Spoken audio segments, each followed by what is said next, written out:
أعوذ بالله من الشيطان الرجيم. بسم الله الرحمن الرحيم. الحمد لله رب العالمين، والصلاة والسلام على أشرف المرسلين سيدنا محمد وعلى آله وأصحابه ومن تبعهم بإحسان إلى يوم الدين. أما بعد، بالله سبحانه وتعالى تنتظر من سبا من ستلانك وقولا بسلا كلا بالا كيسان النمو بكلا مين بكرم تابا مول بكونتنا ونين مجموعة أهل التوحيد أنين Madina Foundation for Din Bafulad Beko. Assalamu alaikum wa rahmatullahi wa barakatuh. Alnad Badim Malam Al Anisli Fati. Mununtanan kanan darso tenteni memu saraha القواعد الأربعة للشيخ الإسلام ابن تيمية. نتطلع كمقدمة لدي bari bila فهو أي قاعدة ينفعه bila ناستات. أقول القاعدة الأولى أن تعلم أن الكفار الذين قاتلهم رسول الله صلى الله عليه وسلم مقرون بأن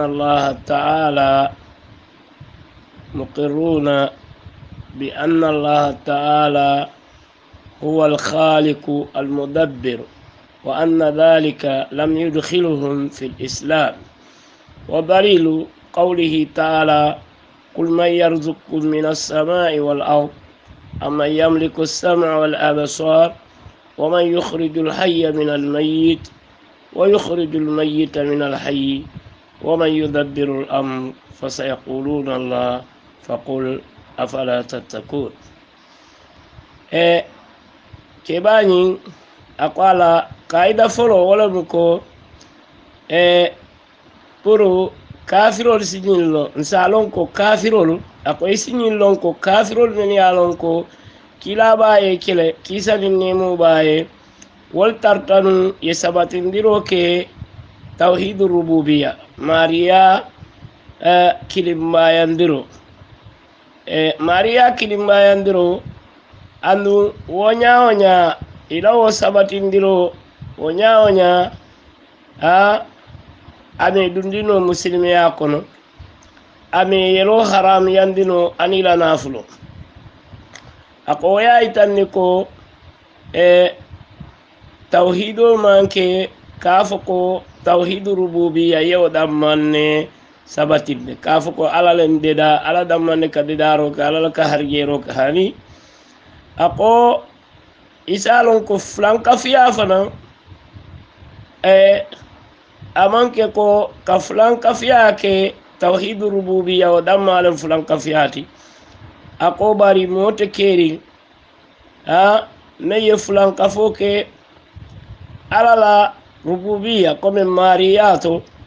fomu dan tawol min yaron ko isotuta dafeŋol kono wol faŋo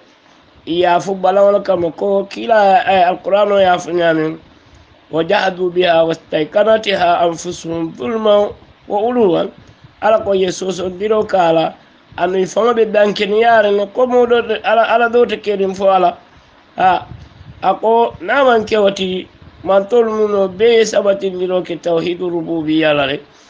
ako tawhidur rububiyya wala mu yen sabati ni ko ala telem de darlati atlem harjelati atlaka mul balundi akamul fa akamul lakul topoto ako wala mu ye ala ya kilimbayandi nin ala barol la sene yaɓe manso ye amin kotota ako mo kilimman kiliro ke ɗafeŋol kono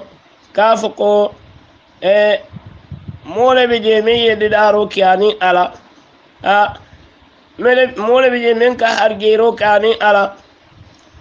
wara mole ka balundiro ke aka faro ke ako bari fulankaf molu be sabatindiro ke kafo ko ala atelemu darlati atelemu harjelati atela ka balundiro ke aka faro ke aka molla kuwol topoto alqur'ano ko wala in sa'altahum ni yininka man khalaqa as-samawati wal ard jumale samanin banko da la yaqulunna allah e kafo ne ko ala wala yadida qul muhammad afoye ko man rabbus samawati as-sab' جمال سوف نرولو ماريوتي ورب العرش العظيم أن الله رسبا ماريو سيقولون الله إبافرينكو على لو موتي ako ye sabatindiro ke ayol to min be suratul mu'minina ni tata je ye karan ibatarra ko fulan kafmolu ye sabatindiro ke tawhidur rububiyya lare ani suratu yunus ala ko qul muhammada foye ko man yarzuqkum jumale bale harjela min as-samai kabo santo wal ardi nin banko amma yamliku as-sama waran jumale ka moylan tulumuta wal abasara nin jella nyaalo wa man yukhrijul hayya min al-mayyit jumale ka kendo ta fintinni fure kono wa yukhrijul mayyita min al-hayy ay kendo fanam bondi fure kono o man yudabbiru al-amr jumalaka kuwol topoto fa sayaquluna allah iba fulena ko ala la kawke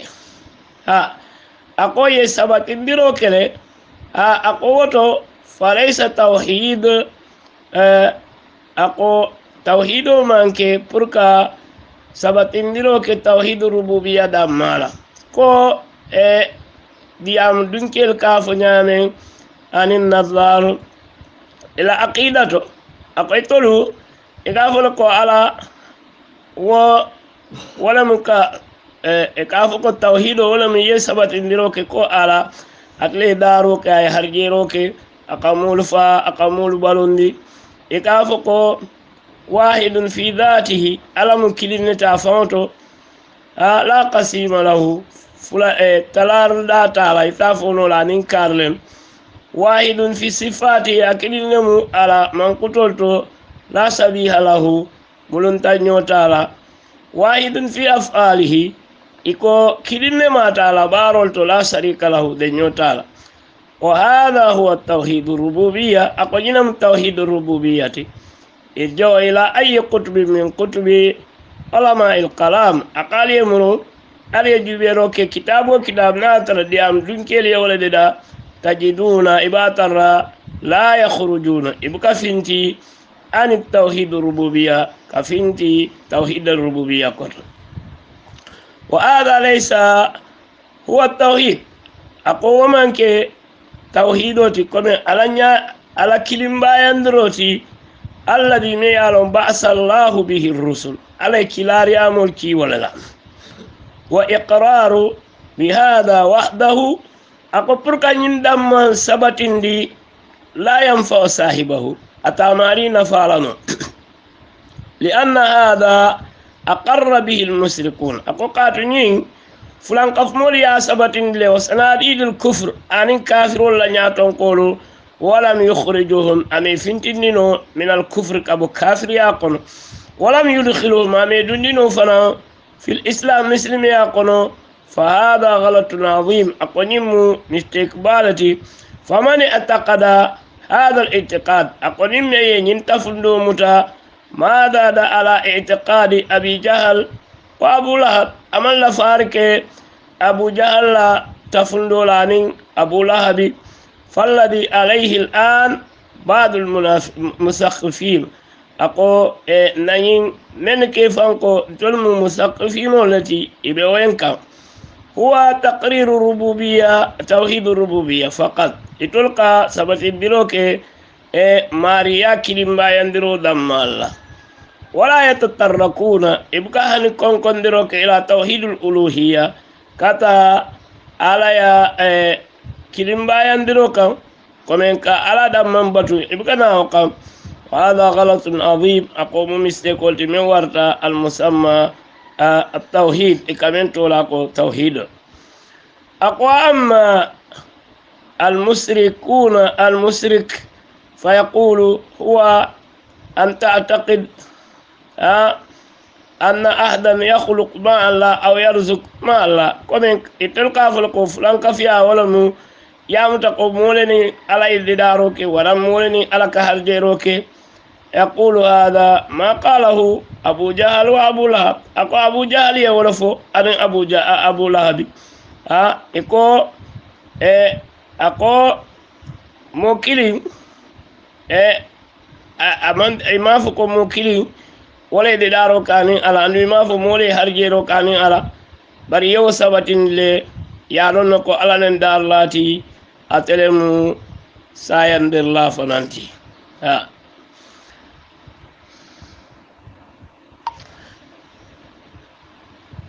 ako alqaida sani ala qaida folo yalon folo akoye ko isiñin lon ko kafo komin tawhidu rububiyya ko ɗama sabatindi wotemo dundinola musilimeya kono katu fulankafumolu ya sabatinla me dundino fulanjawo ako wala mu annahum koñin musirikinolu yaquluna kafole ko ma da'awnahum wa tawajjahna ilayhim illa litalabi qurba kafum tolu buka ñin jalaŋolu batu andum buke kiliŋa ñaatiɗila namanke kon kay ñina ñini purisin sutiyandi wa safaati ye kanjuro keñe fa dalilu qurba ako pour dalilo pour que sutiyandi alala qawlihi taala alala ñin kuma kama walladina ittaqadu min dunihi awliya moolu men ye lon ko ye bisilaalu muta ala tanola yewol ke bisilaati ye ke kilirlaalti ye ke kukeñolti i ka wolle batun i ka fo ko mana abuduhum illa liyuqarribuna ila allahi zulfa i ka fo mañin jalaŋolu batun fenna ani ñin kaburolu namanke pour si sutiyandi ala la doron inna allaha yahkum baynahum ala ko aɓe kiitile temale fima hum fihi yakhtalifun iɓe waliri men to inna allaha ala la yahdi man huwa kadibun abu kamo kandandi men mu faniya folati kuffar kafiro a kaɓen fo jang ñin kayida fulaña koy siñin lon ko fulankafumolu men ya lon ko ala ye kili ko fulankafumolu anu a kiitite kanko iɓe dunna dimba kono le iman fulankafo ke tawhidu rububiyya ka fo ko ala le muni mariyati bari ye fulankafo ke men to wolem tawhidul uluhiyya ka fo ko ñanta ala kilindam manne batula i fulankafo ke wolto katu tolu ibuka fo ko na jalawli ka dedarole ke na jalawli ka harjerole ke ala fe bari kamen fo na jalawlu ka fo waran fo jalawlu ibuka fo ko ka mona faale wala ka mo tolale ako waran ka kule ke ala fe ibuko fo bari yemuta kekela kanjulla lati ko ala ya fanyamin ala ko ya buduna min dunillah ka ala tanubatun ma la yadurruhum men buke torano wala yanfa'uhum andati nafalano wa yaquluna kafako haula'i shufa'auna indallah ñun mun tolla kanjulla lati ala bala alkiyamalono be ala kanjula ñene ako ma la yadurru min te torano wala yanfa'uhum anno ate nafalano ako tolu ñing ayo ya itanne ko itoli sabatindiro ke wala le ibuka fo ko ke nafale wala ke torale bari ikemuta ke kanjulalati bimana yekeni ala tema pour ye tareni ala tema comme ni pusoto jaybita man saya e ko mbadata kariya ton dandam man saya fo man sa siyam fanni idon fo naye jalawol mutawalla pour que la hajol ke ka kanantero ke ka sutiyandirol ke ima fo ko ka dedarol ke ware ka harjerol ke ware ka mo nafale ware ka mo torale ila mutadiro ñin walan ko yeke ini ala tema wastalti comme jalawol ñunu ne tarle ni ala tema ko bi na kaburu batulal ka kanyame ni ñinin ka iba flena ko de ka ñin woliyo kili nka ñin seko kili pour ñin sabula ko alkiyama si ala dani ñi ala en tankan kafirol fanan ka wala fo ka wala fo ako kanjuro a sabati tale bari sarti fula kanjuro men sahayata sarti fula wala bala sartil ula an yakuna bi idnillah kanjuro asike ala la dunyo kan ni ala man dunya mo me yete kanjuro keno sarti fulanja wala mu ibe kanjuro kala me ay ke tawhid dunketi ay ke ala kilimbaya dunketi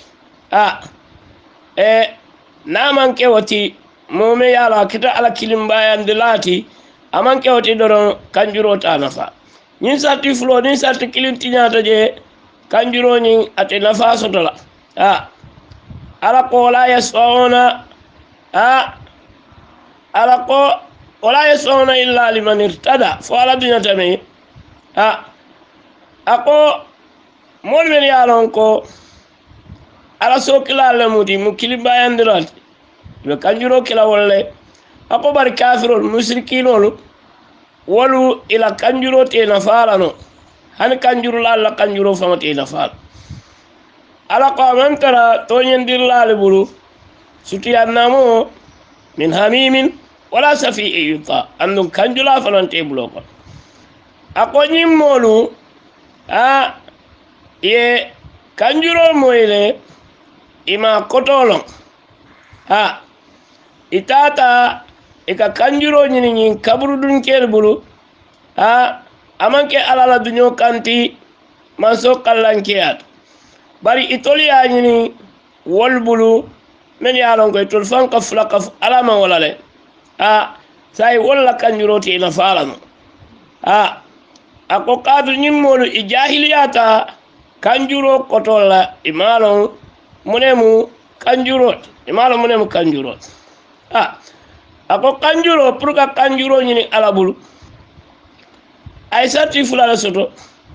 ando aɓe sikindiri namanke ko kanjuro kam mutale ako kanjuro mu kanjuru fulaleti kanjuro me yalon ala ya bayle ka fo ko mote kanjuro kenola moye kono ya fo ala ñimbula ya bula akole mu kanjuro timi ala manke ala la duño kanti ala ko fala yasfa ako mote kanjuro kenola ala bala fo ala duña tameye ako da feŋolu ɓe fisamante même mu kilabaati sallallahu alaihi wasallam na lafta ka kanjuro ñini alkiyama lolu mollalo dinkira to alkiyama lolu aka boyla ay sujudo ke ala ye amariyo aya kili a tentu aya jayi abuka baɓe sujudiri an fo yafaye ko muhammad e kuŋo wuli ye kanjuro ke ye diyamu ila diyamu ɓe muta ye kanjuro ke abuka kanjuro ke no fo ala la duño kola watone ala kaye wuli wotulonaɓe wulla e kanjuro ako kanjuro men ɓe sabatiri wolen kanjuro me yalon ko aɓe kela tawhidi dunkeli men ka ala kilimbayandi ako bari fulankafmo kanjuro tewo nafalano mome yalon ko aka sutiyandiro ke kabroye aka ɓeyon fa kabroye aka tawota kabroye ako mari mu fulankafmoleti kanjuro tewo nafalano ako ñin ala khulasa alqawlu walem ko kanjuro me yala e nafa soto walem kanjuro ti me yalon ko kanjuro me yalon ko ala ya bay ala kanjuro men bay ko ate nafa soto walem kanjuro ti me yalon ko yake amanke ala la duño kanti wara ya ñini fulankaf moye kanjuro me nafa soto walem kanjuro ti me yalon ko aka ke ala la duño kola anda aka ke ala kilimbayandi lalleli aka ke ala kilimbayandi lalleli sallallahu ala nabina muhammad wa sallam tasliman kathira ako alqaida sali qaida fulanñam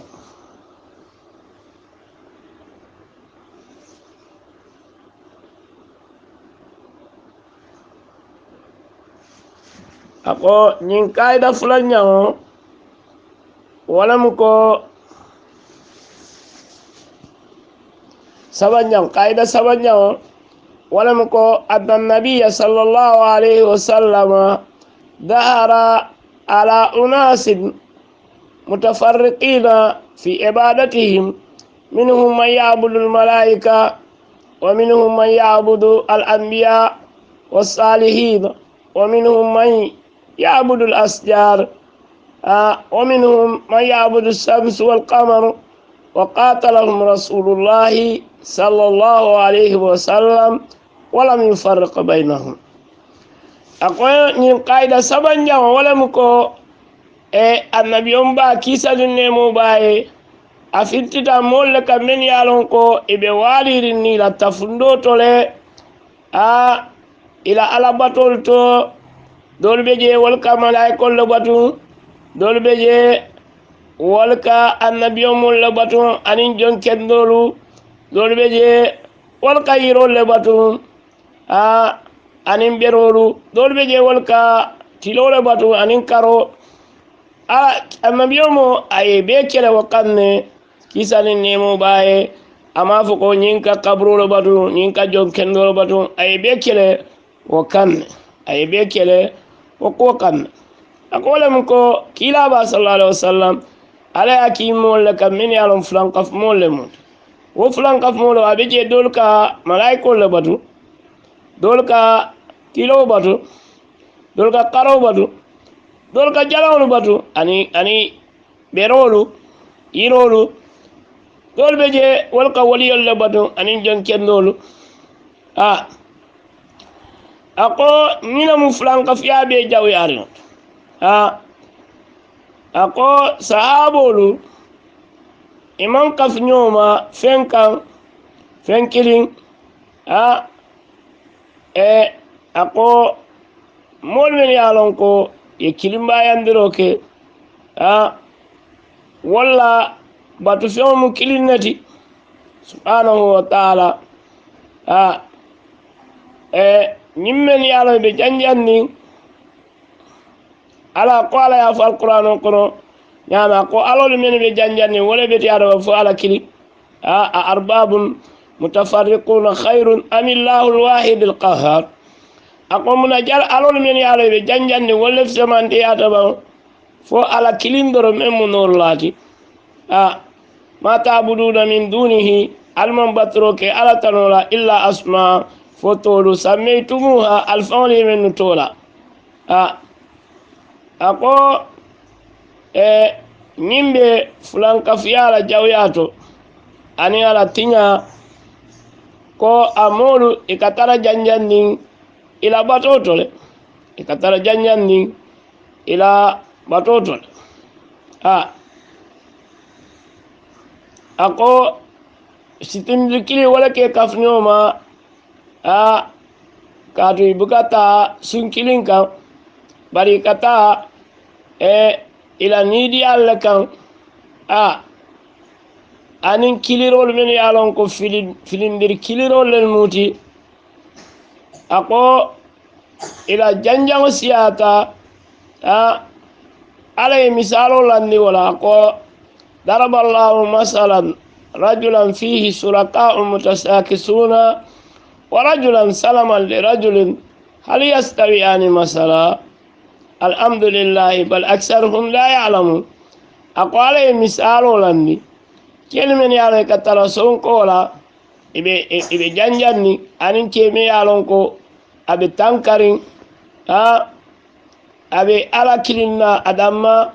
ako fowol be lalalaba ako tentobe alaye lafiol mario ako men ka alabata adamma o kam da ko mansa keme yalon ko ay maraloke ala marlobe kere kerrin adammale ako men yalon ko e ka ala jaba bata be ko mansa ke jama ni be dulato so ibe sonkala man walla man sa yabitano ibgalo gimala ka dunye kono momo o be bulare ngala ni diano momo akayimin diroke momo atela tamen na kawale nyini sai wol kilin ila la fi fe wol man kiliya wala tna ite kambe nano akwale misalo men landi ko kemi yalon ko ana kafnyolu ibe sonkola ako akamen fo ay molle mara amalon jumale dunya tama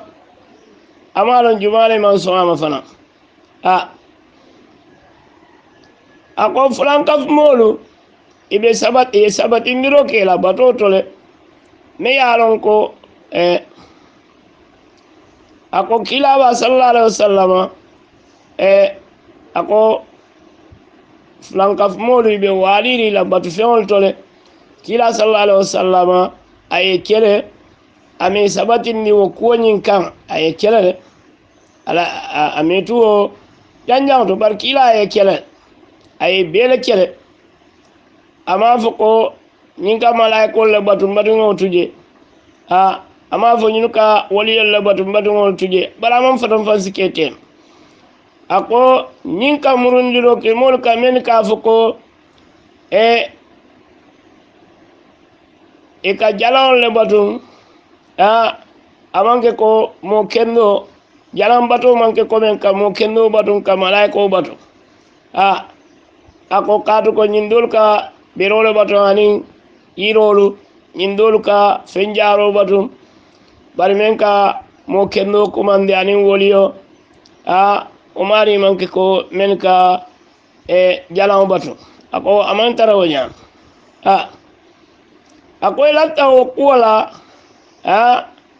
men ka kabro batu sai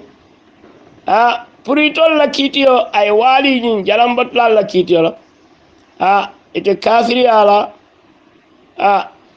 ala ñin baro ñin yaje ko manke fulan kafiyati o manke fulan kafiyati asafo ko kila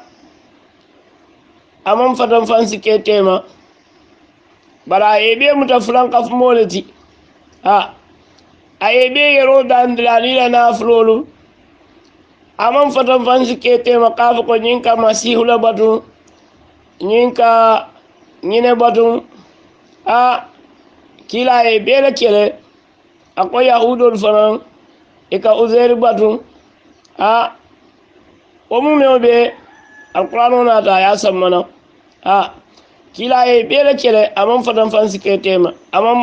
ama fo ko nyimu fulan kaf molati nyimu jalam nyimu kabru batla nyimu yinati bari ay bele kele fulan kaf ya nyinka akame yitandi ja wala ko moma nyanna ka kabru batu fanan anin jalam batu be kili bari kamen batu da fe wala mati amam fen soto amam fen marano yanta men batla wala alati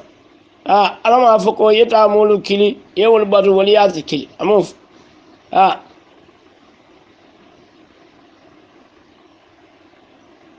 akodi ala tano kili akella fewo fenti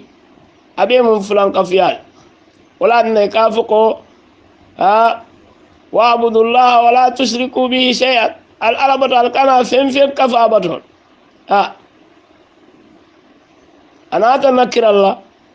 ay bayroke ay feŋo beele mume be ñanta baylal ako momo ya akaf alafe mansa kallanke malaikolen ba kekendolen ba waliyolen ba berolen ba abe haramtalate dala pour moye abatu ako dalilu قوله تعالى وقاتلوهم حتى لا تكون فتنة ويكون الدين لله والدليل الشمس والقمر قوله تعالى ومن آياته الليل والنهار والشمس والقمر لا تسجدوا للشمس ولا للقمر واسجدوا لله الذي خلقهن إن كنتم إياه تعبدون أقول يا جبه دليل ولم ألا نكما كاكو كلا إنكو وقاتلوهم عليك حتى لا تكون فتنة أنفو إكانا كجربوت عليك فكانا كجربوت ألاكو قاتلوهم ay mumero ke fulanka fulal bela aman kilim bondi kono nasa fo naman ke kari nyol bara ko aliye be kala o kola ko ikana ke jarabot jarabo wala fulan kafiyat fulan kafiya kana soto akonyimmu umumole fulan kafiya man kana soto amanke woliyolen ban alala jonkendolen ban yirolen ban fulan kafiya kana soto dino be sike wa yakunu dinu lillah wala mu alabato be sike ala dammaye ala damma fen kana kafa feje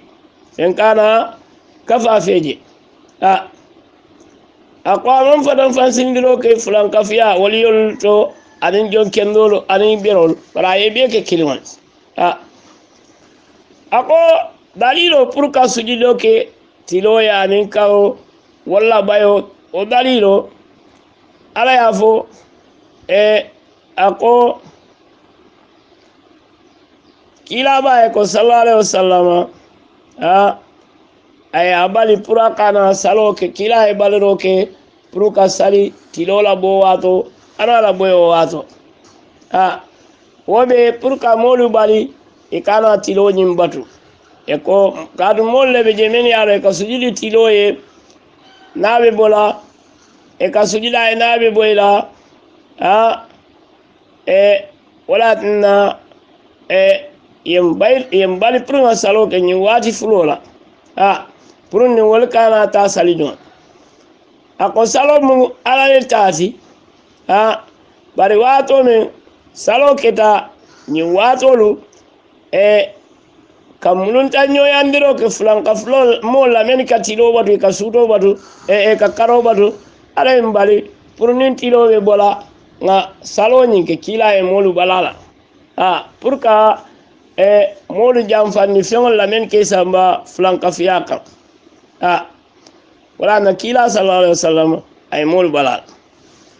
ako malaikol pour ko fanam batu wo dalilo ala ko wala ya'murukum an tattakhidhu al malaikata wan nabiyina arbaban ayamurukum bil kufr ala ko ala taali amana prali malaikol muta ani annabiyul kawli ke alol ti kay kalimarioti keke almariyat ako dalilo le mu kayitani ko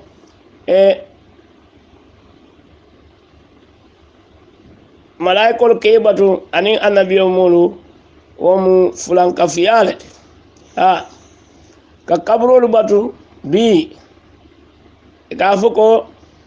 anin ka malaikol batu anin annabiyo mulu anin alala jonkindolu dol be je safo man ka kafriyat alako ako dalilul anbiya o dalilu al anbiya ko men dalilu purka annabiyo mul batu wa id qala allah ya isa ibn maryam a anta qulta lin nas ittakhiduni wa ummi ilahin min duni allah qala subhanak ma yakunu li an aqula ma laysa li bihaq in qultu faqad alimta تعلم ما في نفسي ولا أعلم ما في نفسك إنك أنت علام الغيوب على قواتون على قو إيسا كويت إيسا مريم ديما إتلقى مولي با علم تنم با مالين كي على فلات الكامباتون مني على منكلين أكاي كو سيريا بي أتدالا نيبرو فيمفو man tonya soto dament wala bato man sonya yante atonya tetele ba na tarantena fo yalon ne iti yalon ne min ben kono de malo min be kono kadu itela mu kunu ndi wol be lon nati itela mu kunu ndi wol lon nati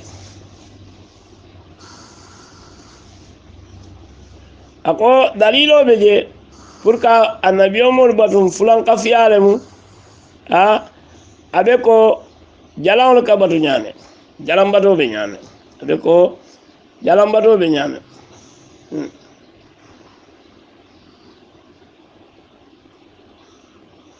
ako anda murundiro ke mol kanne men yalon ko e ka fatan fansindiro ke kaburu batol ni jalam batol ay murundiro ke nyimmol kan men ka foro ke fulan kafiyade wala jalam batol ako ibuke kañandi anin men ye jalaŋolu batu anin ke kendo anin men ye woliyolu batu anin jon kendolu ila batuo ɓe kili ako fulanka fo ala kerkero ala wolemu ka jalaŋo batu wo damma e toliyaje wole ñam bara man tara wo ñama fen fe ya batu nani alaman kilin abe mu fulanka fiyal malaika wolen ba adamadi wolen ba tege wolen ba kawa abe mu fulanka fiyal alqur'ano ame ifatan fansa ay be ke kilin wolti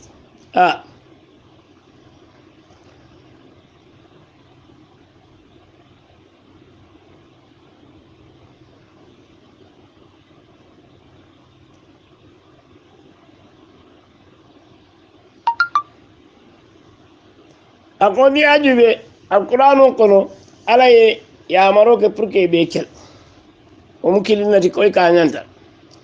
fulanñawo annabiyon ba sallallahu alaihi wasallam amon fatan fansindiro ke men ka jalaŋo damma batu ani men ka malaikolu batu men ka kekendo ame fatan fas ame bondi ñoto ame bondi ñoto inshallah silo jang fo soman sa tentene